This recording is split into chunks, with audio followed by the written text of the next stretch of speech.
Boa noite. Sejam todos bem-vindos a mais um encontro de mercado do CIASP.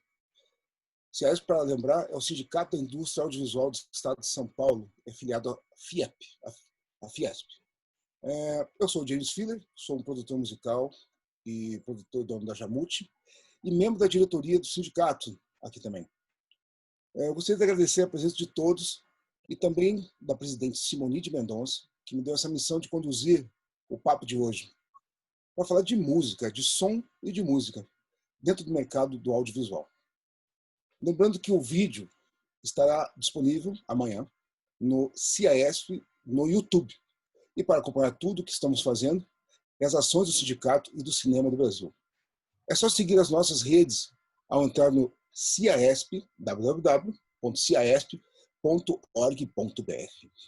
Para o encontro de hoje, nós convidamos dois grandes nomes do mercado e que tenho certeza que será uma noite especial e que teremos uma conversa ótima de conhecimento e de diversão, porque as conversas, esse assunto de áudio, geralmente é ligado a uma energia muito boa, a um astral muito gostoso que a gente traz para a música. É impossível fazer uma música sem estar de bem, sem estar, curtindo muito bem, muito o que você faz com relação à música. Então, eu gostaria de convidar e dizer que sejam bem-vindos Miriam Biderman e Ed Cortes. A Miriam é a grande dama, nossa grande dama do áudio do Brasil. Ela tem um currículo maravilhoso de história que nós vamos contar daqui a pouco. E vamos começar com você, Miriam, e com Ed Cortes também, que daqui a pouco nós vamos falar sobre ele. Gostaria que você, Miriam, então, introduzisse um pouquinho da sua história, contasse um pouquinho sobre você e como que você entrou nesse mundo do som, do áudio e da produção. Seja bem-vinda. Obrigada. Obrigada pelo convite, assim, eu fiquei muito contente. É sempre interessante, importante divulgar o trabalho da parte do som, porque, em geral, nem todo mundo entende muito bem, nem todo mundo sabe a importância que tem o som no audiovisual. Sendo que o áudio, como dizem meus amigos, o áudio vem antes que o visual. Então, eu comecei há muito tempo atrás, quando eu fiz um curso de cinema e logo que acabou, eu comecei a trabalhar com algumas coisas. Eu morava em Nova York e eu comecei como assistente de montagem na Unicef, depois eu passei para um outro filme. E uma coisa levou a outra, e eu acabei entrando numa equipe de som. E foi uma coisa bem bacana. Na época, a gente trabalhava com magnético, perfurado, era cinema, e as equipes eram muito grandes, eram muito maiores, né? Então era mais fácil conseguir emprego, e aí eu consegui como assistente. E entrei no meio de... Você acaba entrando, né? Era também no fim dos anos 80, no começo dos anos 80, era metade dos anos 80, na verdade. Então, eu tinha bastante... Enfim, Nova York não era um mundo tão grande como Hollywood naquela época, e que era gigante. E uma pessoa que leva a outra, a gente trabalhava num prédio que chamava o Brill Building, onde tinha o Sound One, que era um estúdio muito grande, que eles alugavam salas de edição, de montagem, onde tinha os estúdios de mixagem, de folha, de dublagem, enfim. Então, eu só circulava muito por lá, e lá eu comecei a trabalhar, e assim minha carreira aconteceu por aí, na verdade. Você contou uma história muito interessante para a gente hoje, que era, você estava no elevador, você estava no corredor, você encontrava o Robert Altman. Você estava no outro corredor, estava o Scorsese. Então, assim, circulava todo mundo nesse... Sim, todo mundo. O Woody Allen, todo mundo. Era Spike Lee, o Jonathan Demme, enfim, era uma época que E era normal, assim, evidentemente. Eles não ficavam batendo papo com todo mundo, não era isso, mas era um lugar de trabalho, então, onde todo mundo trabalhava, então eles estavam lá também. Era isso. E a vinda para o Brasil, como é que foi? O teu começo da tua empresa aqui no Brasil? Então, quando eu cheguei aqui, tinha pouca edição de som, não era uma profissão assim. Tinha algumas pessoas que trabalhavam, mas tinha umas pessoas no Rio de Janeiro, principalmente duas pessoas, agora me falhou o nome dela, mas uma francesa. Tinha umas pessoas no Rio, ainda era um pouco mais forte, ainda existia uma coisa mais estruturada de som. Em São Paulo era muito, muito, muito simples. Em geral, o próprio montador, a montadora, acabava a montagem, fazia o som, ou chamava o assistente, que acabava fazia uma coisa mais ou menos simples. Então era muito, quando eu cheguei, eu ainda era, né, era muito experiente, eu estava mais ou menos começando lá, e cheguei aqui, tinha esse deserto, né? Era muito simples, então foi mais ou menos interessante na hora que eu cheguei aqui. E logo em seguida eu cheguei, aí uma amiga, a Liza Paley, que hoje é uma supervisora de som, e na época ela era editora, e ela veio para cá, vamos fazer, e ela achou super legal, vamos para o Brasil, abrimos uma firma de som, chamava a gente de loucas, porque ninguém fazia isso, a gente vinha com um esquema meio como, vamos fazer mais ou menos como a gente fazia lá, até a gente perceber que não era exatamente. Veio o Kohler, acabou com a Embrafilme, acabou com o cinema. A Eliza pirou e falou, não dá. A gente trabalhou ainda um pouco com publicidade, que a gente estava trabalhando mais com publicidade, mas depois daquela coisa, cadê o dinheiro? Tiraram o dinheiro, não tinha mais dinheiro, ela foi embora. E aí eu fiquei aqui fazendo mais um pouco de publicidade, até que em 94, mais ou menos, com a retomada, eu voltei a fazer longa e documentários e tudo, começando com Todos os Corações do Mundo, do Murilo Salles. Interessante. Então, estamos aqui diante da pessoa que realmente fez toda a diferença no cinema nacional. Né? Teve filmes incríveis como Carandiru, Eu, Tu, Eles, Lisbela, Prisioneiro, Casa de Areia, quer dizer, Lobisomem, Rio, Margarita, Marighella, Turma da Mônica, e, ó, a lista é imensa. Eu tentei dar um scroll e realmente você se perde. Vamos lá, nós temos mais um convidado ilustre nessa noite aqui, que é o Ed Cortes, e que tem uma história linda também, que vai contar para a gente agora do seu começo lá, como é que foi o seu princípio nessa história do áudio, da música. Boa noite para todo mundo. É um prazer estar aqui na companhia da Miriam e do Mr. James Jammuti como host. Eu não sei bem como eu entrei. Talvez se eu soubesse como eu entrei, eu sairia, mas eu não lembro bem. Mas eu acho que foi o Emílio. Eu tocava, daí eu comecei a querer compor também. Aí eu consegui botar uma música minha para ser tocada com a orquestra de jazz sinfônico, e eu ia reger a música. E o Emílio assistiu e falou, pô, sua música é descritiva, você gostaria de trabalhar com música? E eu só ouvia trilha de cinema, eu sempre gostei muito de trilha de cinema.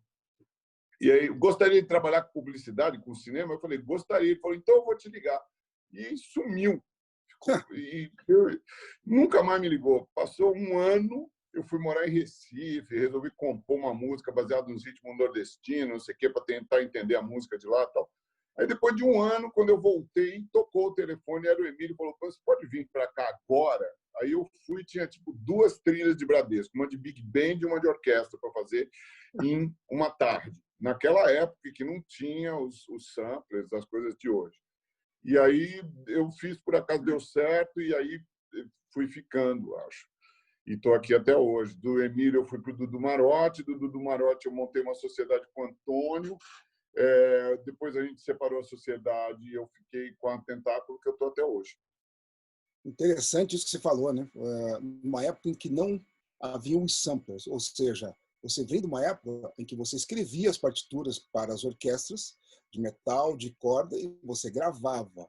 Né? Que nós temos uma condição muito diferente hoje em dia, ou seja, os estúdios tinha uma outra estrutura, uma outra infra, era tudo gigante para poder gravar isso.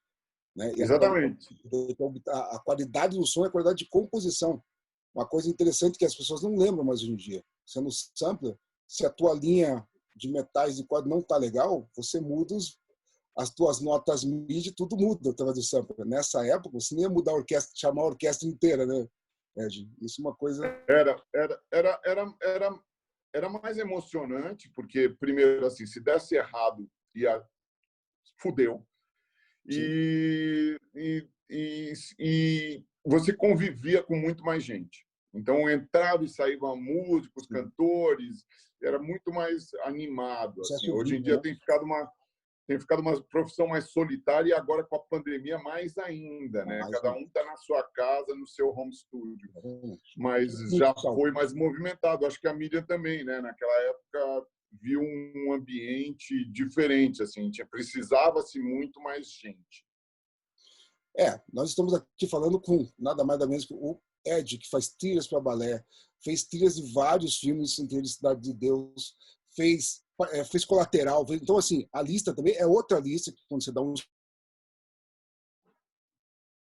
se perde até chegar no final, é um monte de trilhas maravilhosas de filmes espetaculares, né? Aproveitando, Ed, ainda, eu queria fazer uma pergunta para você, Ed, que sempre me intrigou muito pela tua base familiar, né? Você vem de uma família 100% artística, né? Desde o teu pai, o fantástico maestro Villani, a tua mãe, que era uma solista de ópera, tua esposa é bailarina, teu filho é ator e músico. Então, assim, você tem gerações de diversidade dentro da arte. Eu queria saber, assim, como é que você sente esse cruzamento de influências? O quanto isso potencializa para você e alimenta a tua inspiração na hora de criar? Toda essa teia, esse emaranhado de informação musical que você tem, né? É um privilégio, né? Na verdade, toda vez que eu me sinto, sei lá, achando que o que eu podia estar fazendo, aí eu olho meu pai, aí eu olho meu filho, aí eu olho minha mulher, está sempre todo mundo em volta criando. Então isso é um ambiente muito fértil para mim. E isso está refletindo na Tentáculo. A Tentáculo era uma produtora de trilhas, ela virou uma produtora de trilhas para cinema e para publicidade, para balé, e aí virou a Tentáculo Dança também, que também tem uns projetos de dança, não sei o quê. Agora tem a Tentáculo Rec, que a gente produz umas coisas de cinema, produz uns filmes, eu fui me enfiando um pouquinho em cada uma desses lugares, um pouquinho na dança, um pouquinho no cinema com o João, me meto em coisas de ator, faço um pouquinho de cada coisa. Então é um baita do privilégio para mim, porque a vida fica bem pouco monótona assim. E a tua biblioteca fica sempre atualizada, aquecida, ou seja, se você entra numa reunião, você tem um roteiro na tua frente, você precisa de ter aquele desafio de encontrar a música certa, para você falar assim, não, peraí, deixa eu tirar essa música aqui que eu ouvi a minha esposa ouvindo lá no balé. Não, isso aqui o meu filho está ouvindo, está com a banda dele. Isso aqui eu sei da minha época lá, que eu regia. Então, assim, a quantidade... Ou então, vamos falar, né? Na época que eu trabalhava com o Dudu Maró também é outra biblioteca, eu adoro, meu amigão, uma pessoa incrível, né? Biblioteca de som e de inovações. Então, eu acho muito fantástico isso quando você tem, ou seja, você vive num meio que é desafiador, mas tem uma biblioteca por trás de você que torna o meio muito mais confortável, né? Para você ter ideias, né? É por isso que eu tenho 4 filhos, entendeu? Porque assim mantém o negócio andando, é interesse, entendeu? Não tem nada a ver com relação pai-filho, não sei o que, eu preciso deles, são funcionários. Funcionários, né? O Rui se deixou funcionário mesmo, né? Lá, não, talento de todo mundo aí, mas vamos lá. Miriam, tem uma pergunta para você aqui que para mim das entrevistas que eu li, teve uma frase que me chamou muita atenção tua, que você fala de uma maneira muito completa, né? Essa frase para mim, ela define muito o que você faz. É muito interessante a sua forma de falar em vestir o filme com a edição de som. Né? Vestir é uma palavra, assim, vestir o filme é uma palavra que diz muito. Então, assim, dentro dessa questão de vestir o filme, que você tem que ter um detalhamento, que você tem que ter ali uma sutilezas para você poder vestir o som, o áudio nesse filme. Eu queria saber de você qual é a relação que você vê no resultado final entre a urgência da nossa época, mesmo que você tenha plataformas que estão adaptadas a entregar um trabalho mais rápido, né? Ou aquele trabalho que você tinha antigamente, que você fez até nos teus princípios, que os mecanismos eram muito mais rudimentares na época, muito mais lentos, mas que davam um resultado criativo muito interessante.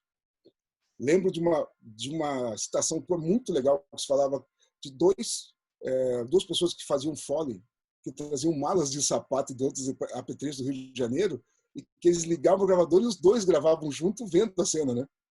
E ficava ótimo. Né? Eles não entendiam o que você fazia diante de vários canais.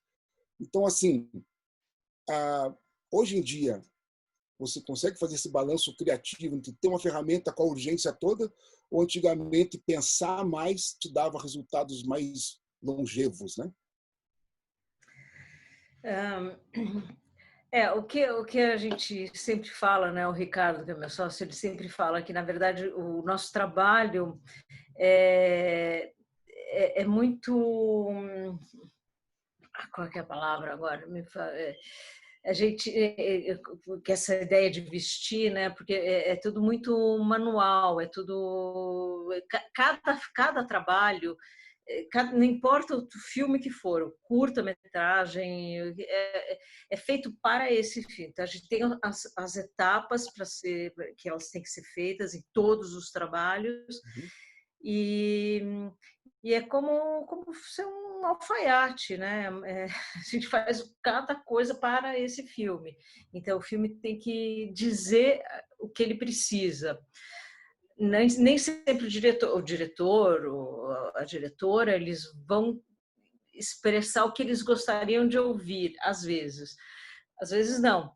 Às vezes o filme vai dizer para a gente o que eles querem. Então, às vezes a gente tem mais tempo, às vezes a gente tem menos tempo. Evidentemente, antigamente a gente tinha muito menos recursos. A gente tinha enfim, o fazer antigamente era muito mais trabalhoso. A mixagem era muito mais trabalhosa. Hoje, a edição e a mixagem é uma coisa muito mais misturada. A gente trabalha mais ou menos tudo...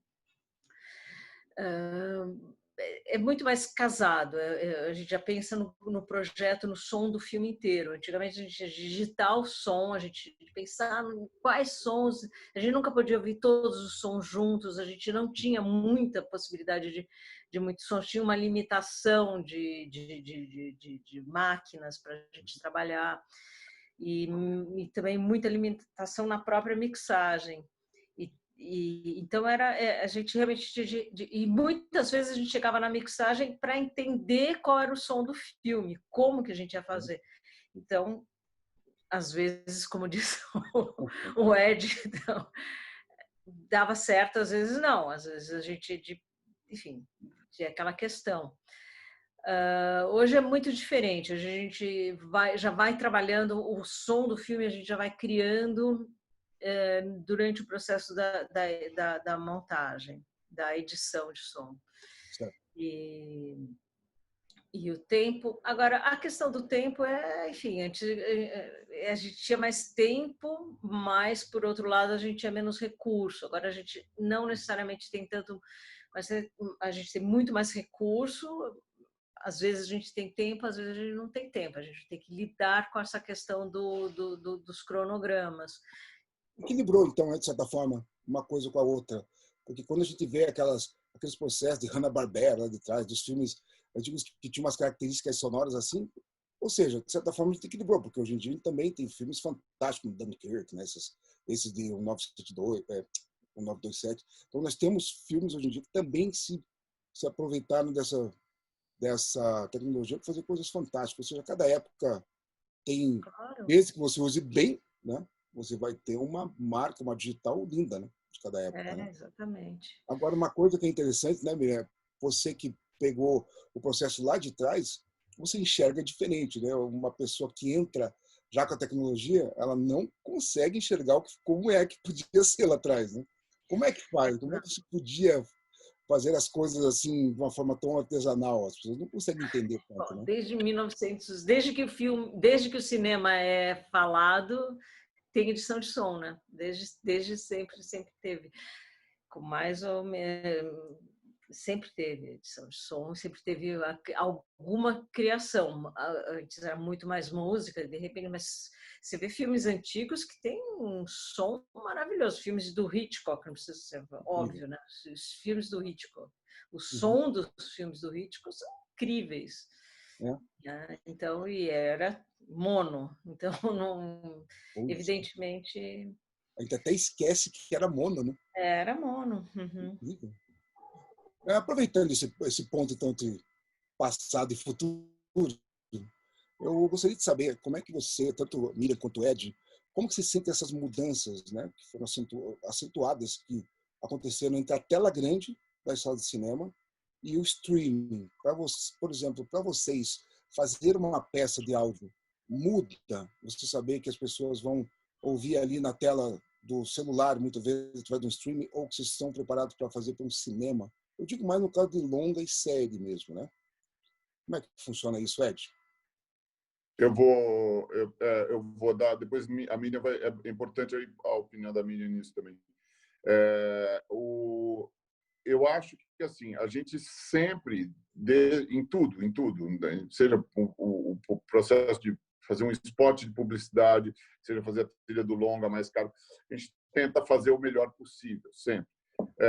Eu acho que quando você faz o streaming, geralmente o delivery do streaming, ele exige umas coisas a menos que o delivery de cinema, mas tem pessoas que assistem isso numa qualidade muito alta. Então, a gente não pode bobear muito, não. Então, principalmente para a trilha, não muda muito o nível de qualidade. Na minha opinião, a qualidade tem que ser mais ou menos a mesma de entrega, tanto para o cinema quanto para o streaming. Acho que talvez a Miriam tenha algumas coisas a dizer em termos de delivery de mix, assim, os tipos de mix que você tem que entregar para cinema ou para streaming são diferentes. O que mudou um pouco foi que eu acho que o modelo de cinema tá virando eu acho que o cinema atualmente ele compete mais com Hopi Hari do que com os outros filmes, entendeu? O cinema virou uma coisa, e eu acho que ele está se tornando cada vez mais o grande cinema, né? O cinema das grandes audiências, uma coisa pirotécnica, de efeitos, de imersão, e tela, e 3D, e o som, e 7.1, 17.1, sei lá quantos ponto 1, e tudo está virando uma loucura do cinema. E aí todos os outros filmes você assiste em casa, por streaming, por causa dos filmes de arte, as coisas todas. Você tem sempre lá uma televisão de boa qualidade, com uma polegada grande, que é uma coisa que antigamente também era mais difícil. Então, você tem lá a sua televisão de, sei lá, 50 polegadas, você bota lá uma TV a cabo de fibra, você está vendo um negócio de altíssima qualidade. Então, todos os filmes que não são grandes filmes estão perdendo espaço no cinema. Então, acho que isso está mudando um pouco a modalidade, entendeu? Entre o que era o cinema antigamente, que tinha umas coisas de arte com mais espaço, mais elaboradas, e estão perdendo espaço para o streaming. Inclusive, hoje, né, você consegue comprar um sistema 5.1 por R$1.000. Lembrando disso, né? Você compra um sisteminha Wi-Fi por R$1.000 e coloca na sua casa e vai soar legal. Né? Não vai ser um super hi-fi igual do cinema, mas vai soar bem. Isso é fato. Então. Só é melhor que muito cinema, né? Muitos se ela não estiver calibrada, é uma experiência, para quem gosta de som, uma experiência que arranha o ouvido, né? É triste. E para você, hein? Essa questão do streaming cinema, deve ter mudado bastante para você, né? Ou não? Tem mais demanda, né? Os deliveries de... eu não sei dizer de verdade se muda, porque atualmente os deliveries são muito parecidos, porque em geral quando você faz filme para cinema, você em geral, parte dos deliveries já é para streaming. Então, você tem que entregar as coisas também para streaming. Então, você tem que fazer... Então, você faz uma mixagem full range, né, que é para cinema, e aí você faz uma outra masterização para algum tipo de loudness, e aí você faz uma outra para televisão, aí, de repente, dependendo das demandas, você tem bastante... Então, é muito parecido. Quando você faz para streaming, em geral, a gente trabalha full range, aí depois a gente vai diminuindo, enfim. Na verdade, não, mas enfim, eu não estou sendo muito objetiva, mas não é tão diferente. Mas o que aconteceu é que de uns anos, de poucos anos para cá, as exigências dos deliveries ficaram muito maiores e mais complexas. Antigamente, você entregava uma mixagem e uma banda internacional, e olhe lá, atualmente não. Não existe você entregar qualquer que seja o produto sem uma banda internacional. Entendo você, porque afinal de contas, quer dizer, na verdade, imagina nessa época que a gente está agora, então o streaming virou cinema, né? O cinema está com uma situação muito complicada. Eu, esses dias, ouvi numa reportagem, infelizmente vou falar um dado assim, que eu ouvi uma reportagem séria, mas que fica para toda a parte para o editor, né? Senão fica 80%, fica 50-50, quando você tem salas de cinema e toda a parte de produção. E no streaming é 80-20, né? Então fica assim, 20 para o streaming e 80 para quem produziu o filme. Então, isso também é outro grande golpe no cinema, na sala de cinema, né, que eu vejo. E cada vez mais, como você mesmo falou, as entregas estão cada vez mais aproximadas e o streaming cada vez com um som mais assim, próximo do cinema. Muito exigente, né? Eles têm um nível de coisa bem alto. Porque nós sabemos, né, que... Mas isso também é o que eu falo, é para ouvido de cachorro, que nem o nosso, né? A sala de cinema você vai ter uma qualidade de som maior. Como você falou, desde que esteja calibrado. Lembrando sempre disso, né? É aquela coisa, eu ouço vinil, mas eu ouço vinil aonde? Eu ouço vinil que caixa, né? Então, essas coisas todas. Agora, a gente sabe que a compressão do streaming geralmente gera uma grande distorção ali no som, que dá uma comprimida para tudo aquilo pode chegar na cada das não é pessoas. bem isso, não é bem isso. Ela é masterizada para isso. Então, ela não é que tem uma compressão. Sempre existe compressão de alguma forma, mas de qualquer a gente tem menos, a verdade, a palavra seria menos, a dinâmica é diferente, né? Não é a compressão, é uma outra dinâmica. Então, mas é feita uma masterização para isso, para não ter, não pode. Agora, James, há uns 8 anos atrás, eu estava num jantar depois de um festival de cinema com um cara que é um distribuidor de cinema grande do Brasil, que eu não vou falar quem é, e ele soltou uma frase que me ficou ecoando, que é assim: sem a pipoca eu estaria falido. Boa frase, hein? Boa frase. Explica o preço da pipoca. Isso é verdade até em todos os lugares, né? Parece que o valor o que se ganha na bomboniere é mais que qualquer coisa. Mas é uma boa frase para botar na cabeça e ter. A gente acaba entendendo, então vamos comer pipoca, vamos salvar o cinema, né? Essa que é a verdade. Entender por que a pipoca é tão cara, né? Sem dúvida. E vamos comprar essa pipoca, não vamos deixar o cinema. Então, acho que essa frase me dá assim: quem quer pipoca? Vamos comprar esse negócio. O cinema não tem que se manter, né, aberto, essa que é a verdade, né? Mas, falando um pouquinho tirando um pouquinho dessa parte, andando um pouquinho mais para a parte criativa, né? Me interessa, assim, para as pessoas também, gostaria, que nem todo mundo que está aqui é totalmente envolvido, algumas pessoas que estão aqui, têm a curiosidade de saber qual que é o teu envolvimento prévio, né, numa produção de um longa ou de uma série, com o diretor ou com o produtor. Quando você faz a leitura do roteiro disso tudo, quem é que te direciona mais? Né? Quem é que quer saber as suas ideias mais? Quem é que troca com você mais essa experiência criativa da condução da trilha? Isso tem processos de todo tipo, né? Às vezes a gente recebe o filme pronto, o cara já montou montou o filme e está procurando uma pessoa para fazer a trilha. Às vezes você recebe o filme com uma trilha que não deu certo e o cara está procurando alguém para resolver o filme dele. Existe aquela história de que tem 4 lugares para você resolver um filme, né? Você resolve o filme no roteiro, na direção, na edição e na trilha. São os lugares onde você consegue virar um filme de ruim para bom ou de bom para ruim. Então, tem, eu acho que, vários modelos. O ideal, para mim, é quando eu recebo o roteiro. Que aí eu leio o roteiro e, geralmente, quando eu recebo o roteiro, eu consigo já reagir ao roteiro e, eventualmente, já compor alguma coisa, criar alguma coisa musical e eu já começo a trocar. E essa troca tenra, assim, geralmente é com o diretor. Certo.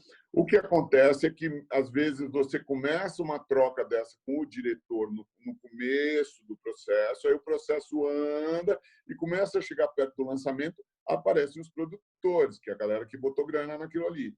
E eles têm direito e dever de intervir ali, de acordo com a quantidade de grana que eles botaram ali. Então, esses produtores começam a dar pitaco, a dar opiniões. Linda a sua música, mas eu queria botar uma música aqui famosa, porque eu acho que precisa ter uma música que chame atenção para o filme aqui, então eu preciso de algum sucesso aqui. Entendi. Não, eu quero o seguinte. Então, as coisas começam a mudar de figura, às vezes, no final do processo. Mas, em termos geral, o envolvimento é com o diretor e quanto maior for esse envolvimento, a tendência é o resultado final ser melhor. E isso é muito claro. Assim. Sim.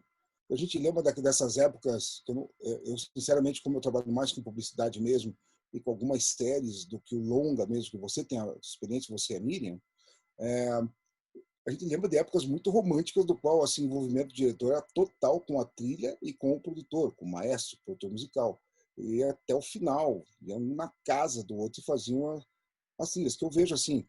Eu sei que é romantizar um pouco, mas é um processo que parece ser o melhor criativamente, né? Você trocar. O Spielberg com o John Williams teve esse processo a vida inteira. Tem o próprio Hitchcock lá com o Bernard Herrmann. E tem como é o nome dele? O Gabriel Yared, que trabalhava com aquele cara que fez O Paciente Inglês. Como é o nome desse diretor? Ele morreu há pouco tempo atrás. Esqueci. Esses dois caras tinham um relacionamento bizarro de ir para casa, porque eu conheci o Gabriel, e eles iam para casa um do outro e ficava ali tomando vinho, conversando do roteiro. Aí o Gabriel sentava no piano, eles começavam, e depois ele usava essas músicas na hora de filmar. Então, ele filmava ouvindo a música que ele conversou naquele lugar do roteiro com o Gabriel Yared. Então, quando o filme ia ficando pronto, o filme ia se moldando junto com a música. Então, no final, era um produto único. Assim, não existia aquela imagem sem aquela música. E isso passa, não tem jeito. Isso passa para quem assiste. E nós temos também fatos interessantes do Kubrick, né? Que ele falava assim, não, já tem muita música no mundo. Nós não precisamos de ninguém fazendo música. Então, peraí, deixa eu ouvir alguma coisa que tem a ver com o que eu estou pensando. Né? Tem como é muito dinâmico. Né? Aí ele vai lá e fica lá, pem, pem, pem, no Eyes Wide Shut lá. Interessante, né? Tinha muita música no mundo, mas faltava um cara no piano, assim, pem, pem. Para ver como não existe uma verdade absoluta, né? É isso. E Miriam, esse envolvimento existe na parte de som também, de edição de som, ou é menor? Do produtor e do diretor? Varia assim, bastante. Varia bastante. Depende muito da diretora, do diretor. Tem pessoas que se envolvem mais, tem pessoas que se envolvem menos.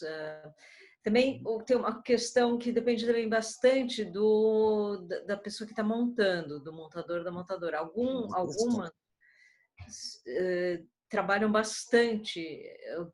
Quando o filme chega para a gente, já está bem vestido. Entendeu? Ele não chega. O filme chega totalmente pelado.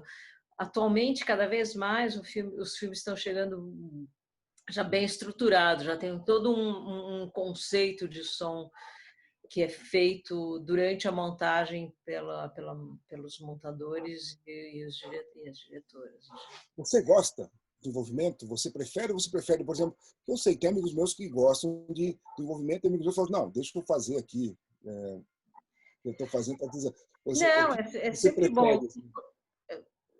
De qualquer forma, voltando àquela questão, né, anterior, a gente sempre tem que fazer o que a gente chama de o encanamento, né? Voltando à parte da engenharia, né? A gente tem que fazer o encanamento, a gente tem que fazer a marcenaria. Na marcenaria não, mas toda a estrutura do filme tem que ser feita. Isso é que os diretores não vão exatamente influir, porque tem que ser feito. Por mais que ele nem vai ouvir, mas você tem que colocar ambiente, você tem que colocar os foles, você tem que fazer toda a edição de diálogo, você tem que fazer tudo. E os diretores entrariam nessa parte que a gente chama de cereja do bolo, né? Porque aí é mais o sound design, né? Aí quando você vai colocar alguma coisa que faz uma diferença. E aí tem uma pessoa que faz o sound design, que vai fazer todo esse desenho, que vai costurar com a música, com os diálogos, enfim, vai fazer. Mas tem que ter toda a estrutura, que aí não tem muito, realmente não tem nenhum envolvimento.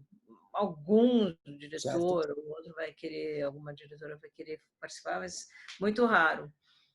Mais vai vendo quando o filme já está um pouco mais desenhada, já tem uma estrutura para aí poder fazer. Gosto disso, não quero aquilo, quero aquilo.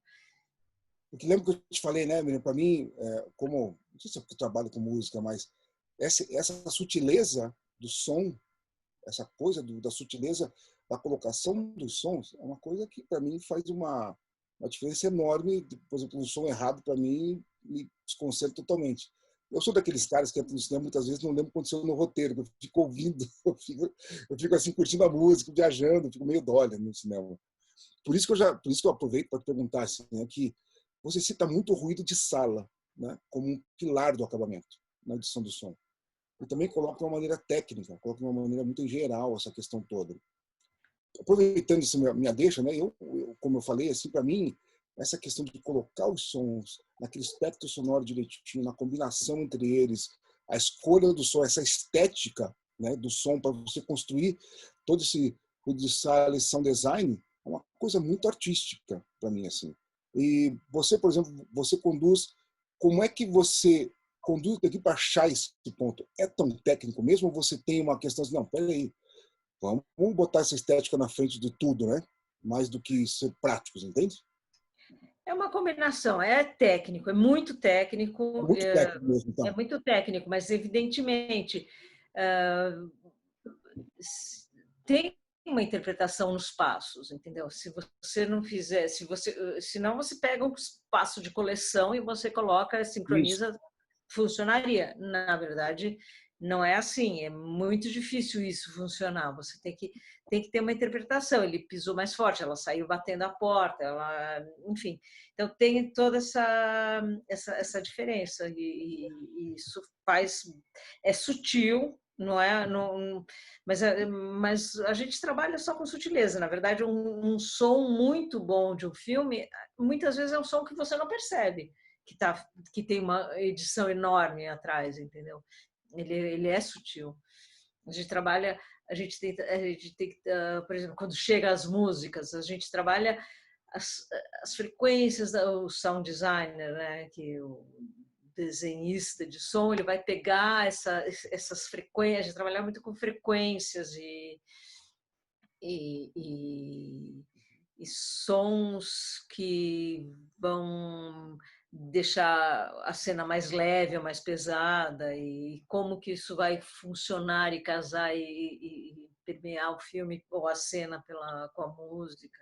Então, esse tipo de coisa que a gente faz. Então, é técnico, claro que é técnico, não é mecânico, mas é também. Edição de passos é uma coisa mecânica, você tem que editar passos. Deixa eu te contar uma coisa, nós temos perguntas aqui, ó. Vamos até quebrar nosso protocolo dessas questões, vamos para algumas perguntas que o pessoal está fazendo, que é interessante. Ó. Já falamos uma das perguntas que foi Conte, por favor, o processo de criação de composição de música para as obras, né? Essa é uma pergunta que eu ia fazer para o Ed, né? Aliás, o Ed falou dessa questão entre criação do filme, do roteiro, de como ele se envolve, né? Como ele se baseia na conversa dele com o diretor. Mas, é assim, ó, por favor, o processo de criação e composição de música para obras, como você procede? Eu acho que uma pergunta complementar, sabe, Ed, que faço, né? Como que você inspira para isso? Tá. Trilha sonora, ela não tem ela não é obrigatoriamente uma música que tem vida própria. Ela precisa ter uma vida mais importante quando casada com a imagem. Ela pode sim ter vida própria, porque ela é muito boa e não sei o quê, mas a vida dela realmente tem que se mostrar quando ela está casada com a imagem. Então, a função da trilha sonora, geralmente, é você ajudar nos arcos de emoção de um filme. Você ajudar a desenhar exatamente as trajetórias e as emoções e os arcos que são necessários para que a pessoa se envolva no filme. Então, se esse personagem ele apareceu aqui na narrativa, ele vai aparecer aqui na narrativa. E o que ele está sentindo? Ele está sentindo aqui a mesma coisa que ele está sentindo aqui. A gente precisa ajudar a contar este tipo de coisa justamente com a trilha sonora. Então, o trabalho de composição de trilha sonora não é uma composição. Eu compus um tema bonito e ele vai ficar bom nesse filme. Geralmente, as coisas muito temáticas, que é uma música que tem uma personalidade muito forte, ela te tira do filme mais do que te envolve. É o que acontece geralmente quando você está vendo um filme e entra tipo Caetano Veloso cantando. Você começa a prestar atenção na letra do Caetano Veloso, você sai do filme, já não sabe mais onde você está.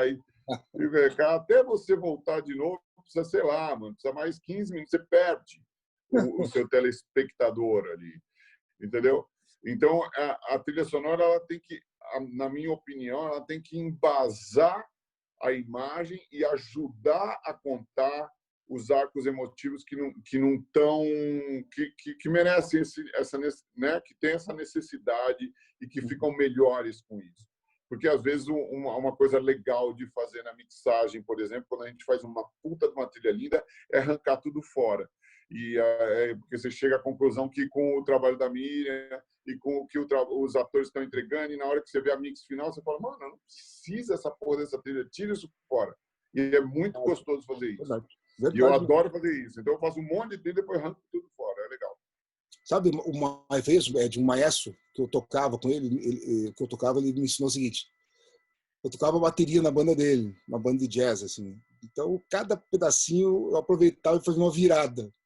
Ele olhava para mim, fazia uma virada, ele olhava para mim, assim, na hora que ele estava jantando, e falou assim: James, pausa também é música. É isso. Valeu, maestro Luiz Carlos, pausa também é música. Eu falei, ok. Eu tenho mais uma pergunta aqui, mais direcionada a Miriam, que a gente conversou sobre isso na nossa prévia lá. A pergunta é: por que o cinema brasileiro sempre recebe erroneamente esse clichê de crítica que a captação de som é ruim ou há problemas de som? Nós conversamos um pouquinho sobre isso lá, né?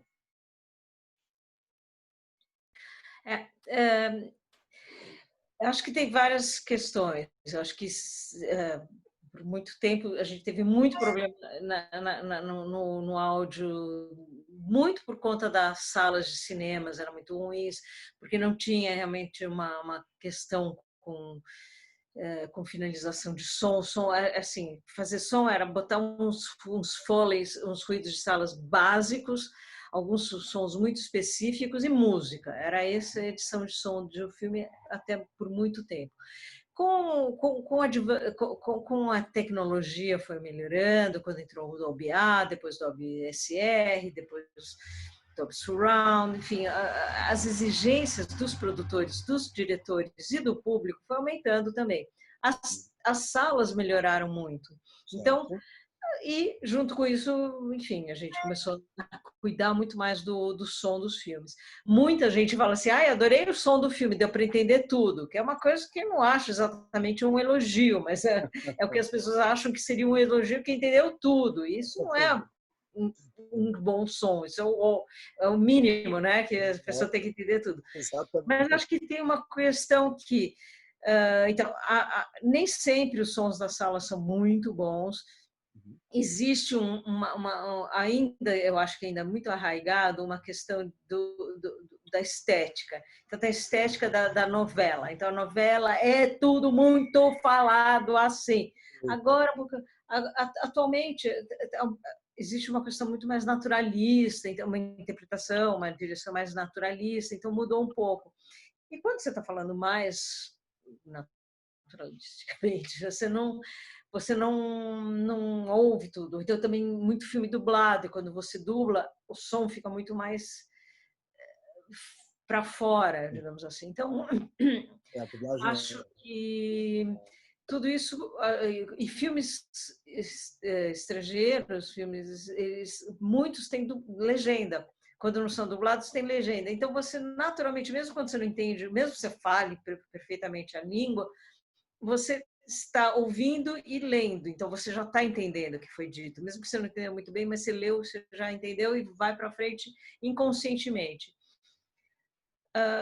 Então, acho que tem todas essas coisas, mas eu realmente acho que assim,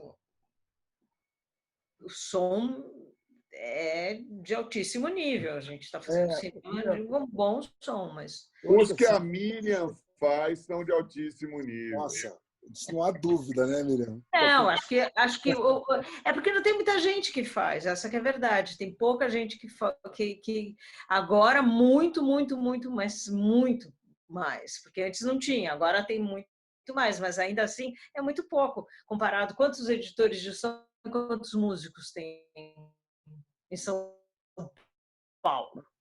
Tem uma questão, né, Miriam? A gente não pode deixar, como você mesmo falou, você pegar aquele monte de som direto, de Foley, e deixar eles numa mesma estética, é um trabalho realmente muito complicado, né? Você pegar...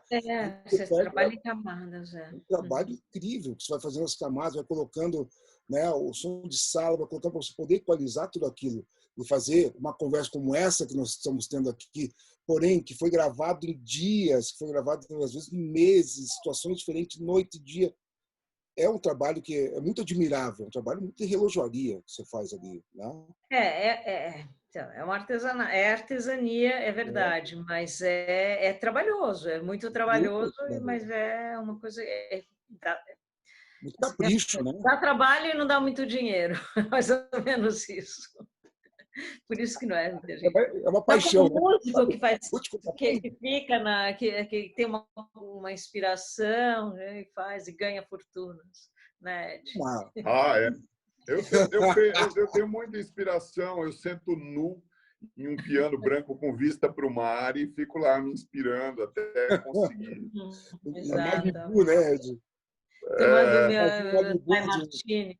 Dry Martini, Malibu, Frank Gehry, né? É isso, né? É bem este o processo mesmo, né? Olha só, tem uma pergunta aqui do Marco Koch, que ele fez, que é algo que ele está respondendo. Ele fala de uma maneira muito simpática assim, ó: boa noite.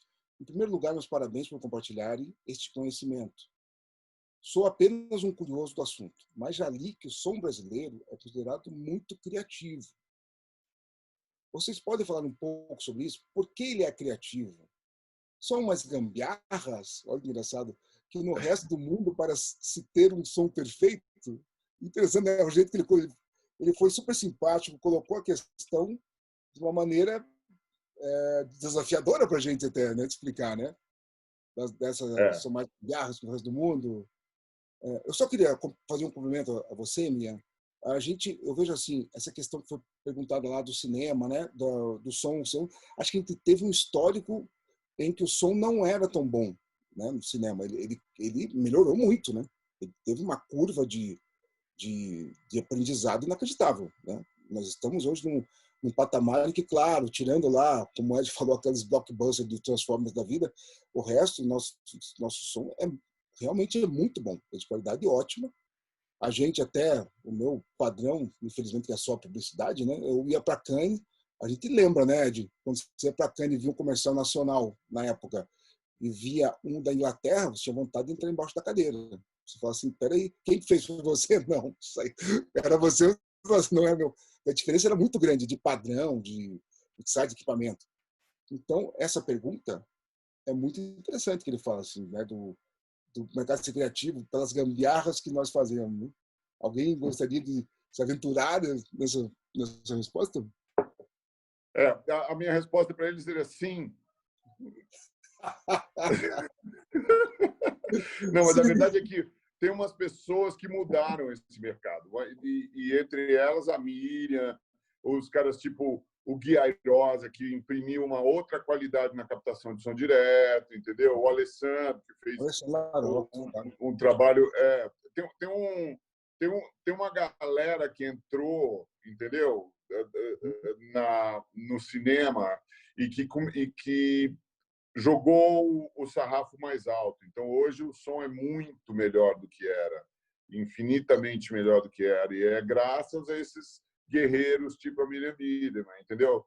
Que fazem milagres mesmo. Agora, eu sei que ela vai falando, não, o som que chega é ótimo, a gente faz o trabalho que tem que fazer mesmo, mas, na verdade, eles têm que fazer milagres, sim, porque não é dada a atenção que às vezes deveria ser dada na hora de fazer uma cena. A última coisa que o cara quer se preocupar é se o som está sendo captado direito, e aquela cena acaba indo a melhor cena de imagem, mas não a melhor de som. Então, não, é verdade, não, mas isso não é. Então, mas acho que você está pegando várias coisas.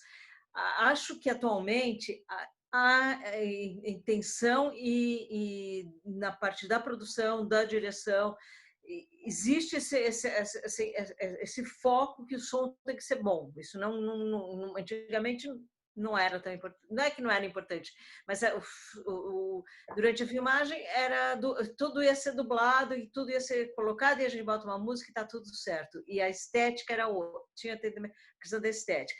E tecnicamente era mono, então era realmente o funil era ali, então você não tinha muito para onde ir. Então agora eu acho que tem. Acho que o que se fala de gambiarra é que a gente tem que a gente chama assim, a gente tem que ficar jogando um monte de malabares ao mesmo tempo, porque realmente a gente vai comprar equipamento no Brasil. Como que você vai comprar equipamento no Brasil? É dobro do preço que você vai comprar. Você vai comprar na Argentina, você não tem o imposto que a gente paga aqui. E a gente tem necessariamente que ter equipamento importado. A gente tem necessariamente que ter o equipamento, praticamente o que sai, a gente tem que ter aqui. Então, diversidade, né, Miriam? Diversidade. Então, a gente está lidando com um monte de adversidade. Então, a gente está trabalhando nível top, assim, mas só que recebendo não o top. Então, qual que é a mágica? Entendeu? A gente trabalha pra caramba, a gente trabalha triplo para conseguir manter enfim. E assim nós respondemos aquela pergunta do Márcio Costa, né? Como é que a gente faz?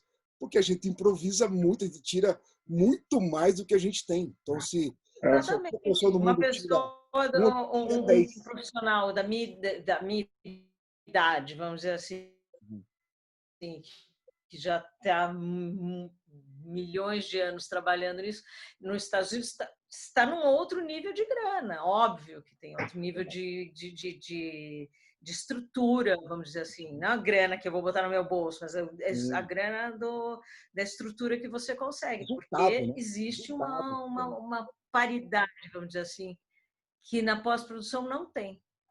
E você falou uma coisa também muito importante. Realmente, o som direto melhorou muito nesses microfones, os técnicos, enfim. Acho que a gente tem, sim, técnicos excelentes e com equipamento excelente. E a gente realmente é muito bem servido, que não é bem verdade. Antigamente era bem complicado. Eu tenho plano de som direto, tá? Porque eu comecei a minha vida na publicidade com som direto. E era assim, eu levava um equipamento completamente tosco para fazer som direto, quem dirigia na época era o Gustavo Leme, o Gugu, não sei se alguém Sim. arrumava a cena, arrumava a luz, arrumava tudo. Eu falava assim, tá, vamos arrumar o som. Não, não dá tempo, tem que rodar. Eu falava, e agora? Então, assim, era sempre tipo, não dá tempo, tem que rodar. Tem sempre uma boa, assim, mas eu falava assim, tá bom, né? Ficava ruim. Né? Fazer o quê? Deixa eu aproveitando isso aí um pouquinho que você falou, que eu acho muito interessante quando você fala que, aliás, é a nossa última pergunta, nosso tempo está chegando ao fim, olha só. Quando a gente fala das estruturas que nós temos, né? Uma profissional como você que trabalhou tanto no cinema, o Ed é rico, já a gente sabe, né? Mas assim, uma profissional como você que trabalhou, a gente vê assim como está a proporcionalidade das produções de áudio em relação ao tamanho das produções e seus orçamentos, porque, ao meu ver, né, tem que ter uma relação. Então, grandes produções, proporção para o som, a edição de som, a composição da música. Por quê? Porque elas são sessões de direito de uso.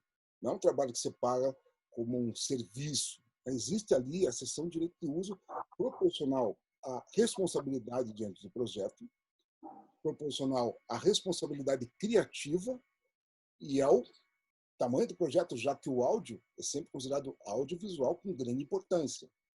Como que vocês convivem, né, no dia a dia com essa situação?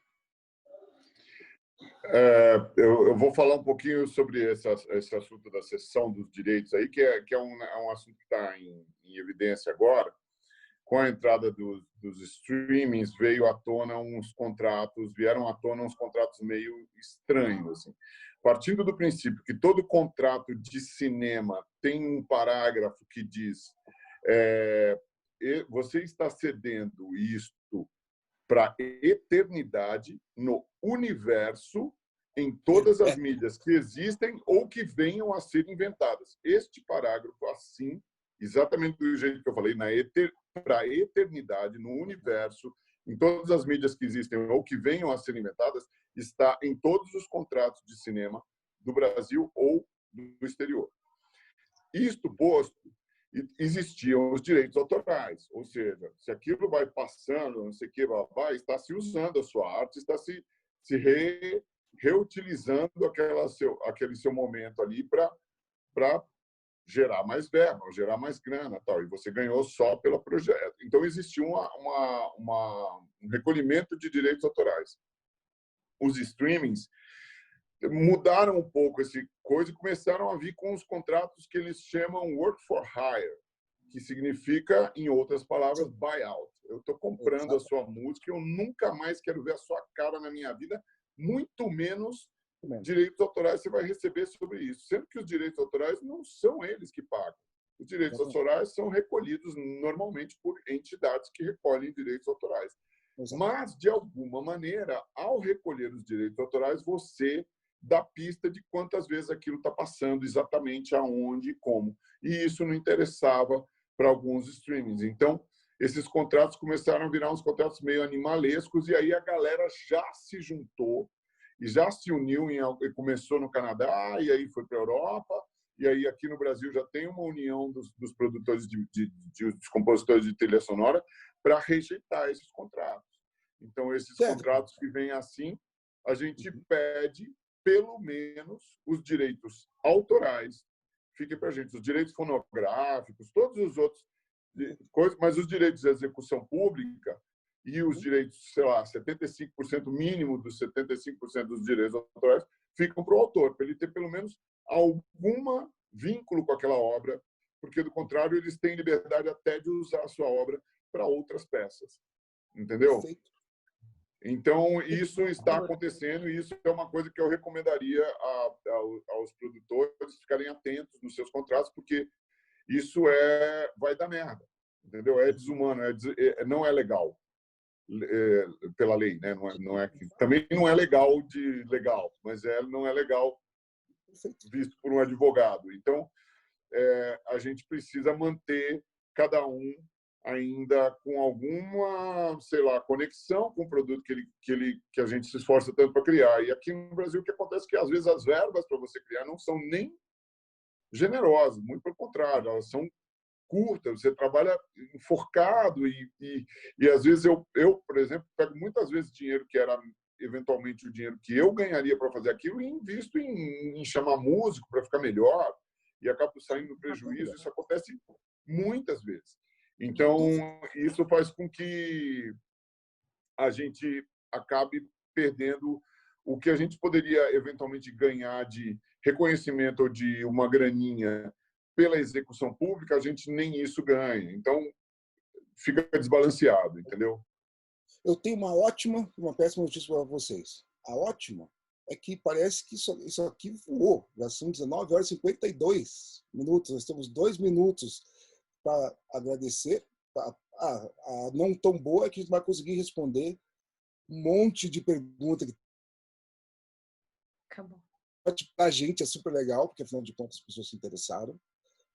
Foi uma conversa que realmente não senti, foi ótima. Eu quero agradecer muito a presença de vocês dois. Para mim é uma honra estar diante de 2 pessoas tão importantes para o nosso cenário do audiovisual brasileiro, da música, que representam tão bem, sabe, essa profissão tão bonita. Como eu falo sempre, a primeira arte é a música, é o som, né? Eu agradeço também a todo mundo que esteve junto aqui com a gente. Quero lembrar que amanhã o vídeo estará disponível no canal do CIESP no YouTube. A Simoni, né, que convidou a gente, que proporcionou a gente a todo o pessoal do CIESP. Foi, assim, uma delícia conversar com vocês. Uma delícia. Né? Foi ótimo. Obrigada. Agradeço a todos, a presença de todos. Obrigada, James, e obrigada, Ed. Obrigado, Mi. Obrigado, James. Você é um gentleman. Com vocês é fácil, né? Obrigado, boa noite para todo mundo, viu? Abraço aí. Até a próxima. Valeu. Tchau.